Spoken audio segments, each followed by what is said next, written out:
Fashion Guide бағдарламасынан көретіндеріңіз. Маусымның басты тренді мен эксклюзивті топтамалары. Қазақстандық дизайнерлер Алматы Pop-up Store'да жұмыстарын ұсынды. Сәннің мінезді баласы және туған қаласында оған жасалынған құрмет. Париждегі Жан-Поль Готьенің көрмесі. Сәнді бәсекелестік.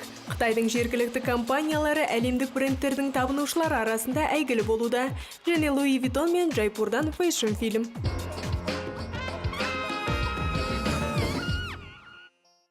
Если перефразировать легендарную Коко Шанель, она не терпела, когда мода приходит с улицы, но очень любила, если она туда выходит временные концептуальные торговые площадки.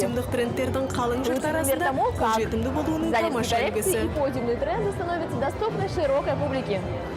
Алматы Pop-up Store сәнді трендтердің көптігімен ерекшеленетін шара. Мұнда жас дизайнерлердің дебюттік топтамалары мен шетелде бағаланған отандық дизайнерлердің жұмыстары бар. Киім, аксессуарлар, әшекей бұйымдар, бас киімдер. Авторлардың шығармашылық жұмыстарының бағыты өте көп. Дәл осы көрме бірнеше жыл бұрын Қазақстанда сату алаңдарының пайда болуына әсер етті. Біз көбінесе жас дизайнерлерге жол сілтеп, өздері ары қарай даму үшін бағыт көрсеткіміз келеді. Осы жолы Pop-up Store'ға 47 дизайнерлер қатысты. Олардың жартысы шараға арнайы капсулалы топтамалар жасаған. Ұйымдастырушылардың айтуынша сатып алушылар мұндай эксклюзивті киімдерге дән риза. Негізінен мұндай капсулалы топтамалар тез сатылып кетеді. Себебі олардың саны шектеулі, сондықтан тез әрі жылдам сатылады. Ашық, қою және қарама-қайшы түстер. Бұл Сәкен Жақсыбаевтың жаңа топтамасы. Дизайнер шабытты Энди Уорхолдың шығармашылығынан алып, поп-арт стиліндегі модельдерді ұсынды. Свитшоттар мен ашық көк түсті джинсилар авангард сәнін ататындар үшін мінсіз үйлесім. Менің ойымша, бұл джинсы осы свитшоттарға және ақ түсті спорттық аяқ киіммен жақсы үйлеседі. Немесе бұл джинсыды ақ майкамен және менікіндей осындай төс белгілер тағып, трендте болуға мүмкіндік бар. Ал Леонид Жеребцовтың осы киімдері қуыршаққа арналған іспетті. Себебі олар қағаздан жасалынғандай, алайда мазасызданатын түгі жоқ, олар жыртылмайды. Бұл жаңа мата, біз оны Петербордан алдырттық. Бұл қағаз мата, алайда ол жыртылмайды. Тіпті оны жууға да болады. Адамдар оған назар аударады, себебі олар қағаз киім киген деп ойлайды. Менің ойымша, бұл керемет. Дизайнер Динара Нұрлан капсулалы топтамасында толқын мен теңіз тақырыбын ұсынады. Оның топтамасының маталары фактуралы және ашық түсті. Ал жақында бұл қазақстандық модельер Ұлыбританиядағы жас дизайнерлер көрмесінде топтамасымен таңғалдырған. Ұйымдастырушылар London Fashion Scout. Олар өтініш білдірген дизайнерлердің арасынан бізді таңдап алды. Сондықтан біз қатысып келдік. Бұл күз-қыс топтамасы. Топтама гербариймен шабыттанған. Түстері мен принттері, жапырақтардың суреттері болды.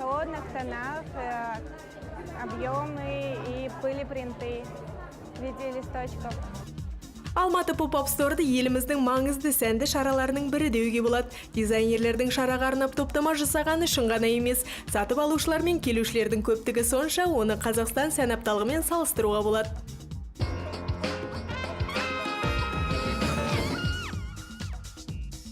Сәннің мінезді баласы және туған қаласында оған жасалынған құрмет. Парижде француз көтересі Жан-Поль Готьеге арналған ретроспективті көрме ашылды.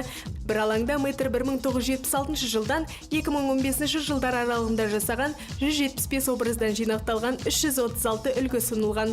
Готье поп әнші Мадоннаның әйгілі корсетінің, Кайли Миноктың сахналық костюмдерінің және Педро Альмодовараның фильмдерінің костюмдері мен Люк Бессонның 5-ші элемент картинасының киімдерінің авторы.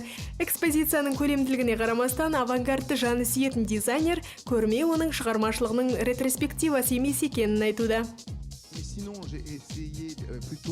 Мен жұмыстарды тақырыпқа сай орналастырдым. Мен үшін бұл өте маңызды. Тақырыптары әртүрлі.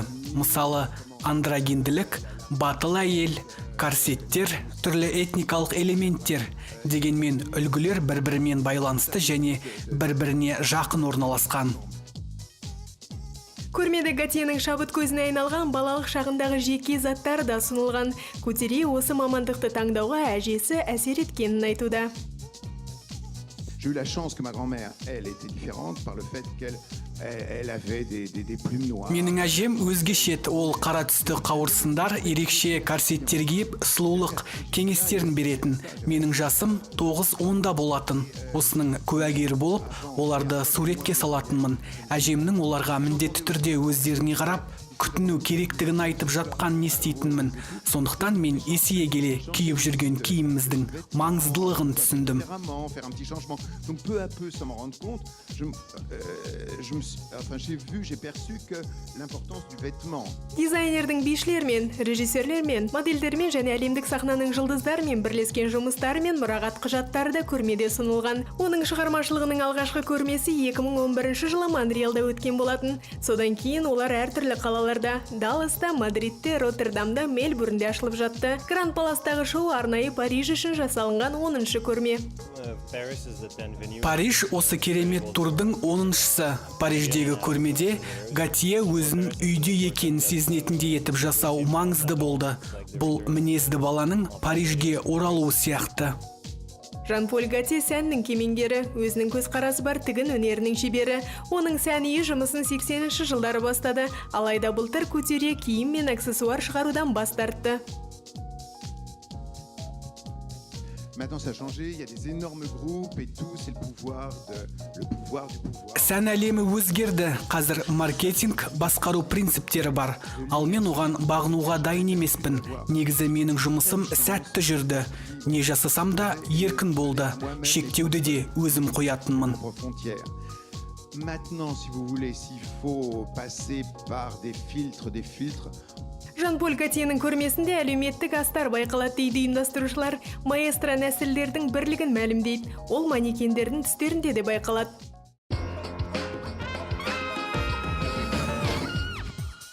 Пекиндегі 7 күндік сән апталығы көрермендерге сәнді тенденциялардың баламалы көзқарасын көрсету арқылы әлемдік сән индустриясындағы Prada мен Gucci сияқты брендтердің үстемділігін бұзғысы келді. Барлығы асыға күткен көрсетілім Амстердамда жұмыс істейтін Қытай дизайнері Ху Шекуангтың шоуы. Бір жыл бұрын оның көрсетілімінде бірнеше модельдер құлап қалғаннан кейін дизайнер әйгілі болды. Адамдар жылы мақта-матадан жасалынған кеудешелер жайында ойланғанда, олар балалық шағын еске түсіреді. Әже, ата, шылым шегуге арналған құрылғы, дегенмен мұндайды енді ешкімнен естімейсіз. Себебі бұл менің замандастарымның еске алған әңгімелері. Сондықтан бұл өмірден кетпес бұрын мен бұл оқиғаларды қолданып, келесі ұрпаққа киім арқылы көрсете аламын. Көптеген дизайнерлер өзінің мәдениетін шығармашылығында қолданудың тәсілдерін іздейтінін айтады. Қытай сәнін жоғары деңгейге көтеру үшін дизайнерлер тиімді тәсілдерді іздейді. Менің ойымша, соңғы 2 жылда деңгейіміз өсуде, жаңа сән апталықтары пайда болуда. Сән апталықтарында жаңа идеялармен келетін жас дизайнерлерді көре аламыз. Менің ойымша, біз дұрыс бағытта келе жатырмыз. Алайда Қытай дизайнерлері Луи Виттон мен Прада сияқты сән әлемінің алыптарымен бәсекелес болуға міндетті. Олар өз елдерінде де әйгілі болуда. Көптеген адамдар Луи Виттон логотипі бар сөмке алғысы келеді. Оның стилі ұнағандықтан емес, қандайда бір әйгілі жұлдызда дәл сондай сөмке бар. Міне сондықтан олардың гардеробында сондай бір үлгі болса, басқа адамдардың алдында беделін көтеретін іспетті.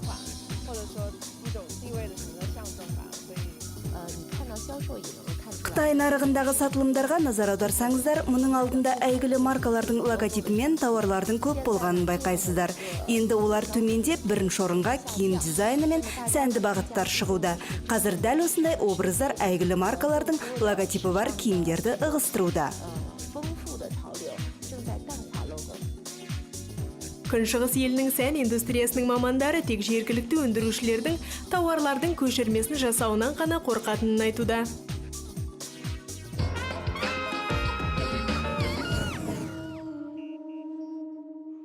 Луи Виттон брендтің жазғы топтамасына қолдау ретінде бейнеролик ұсынды.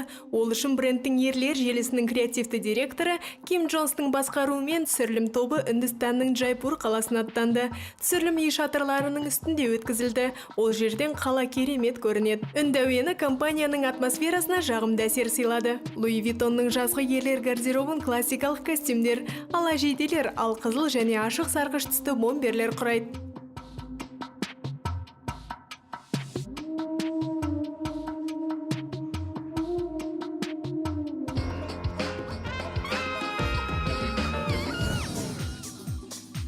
Бүгінге осы Қазақ ТВ арнасының Fashion Guide бағдарламасын жіберіп алмаңыздар. Келесі бағдарлама бұдан да қызықты болмақ.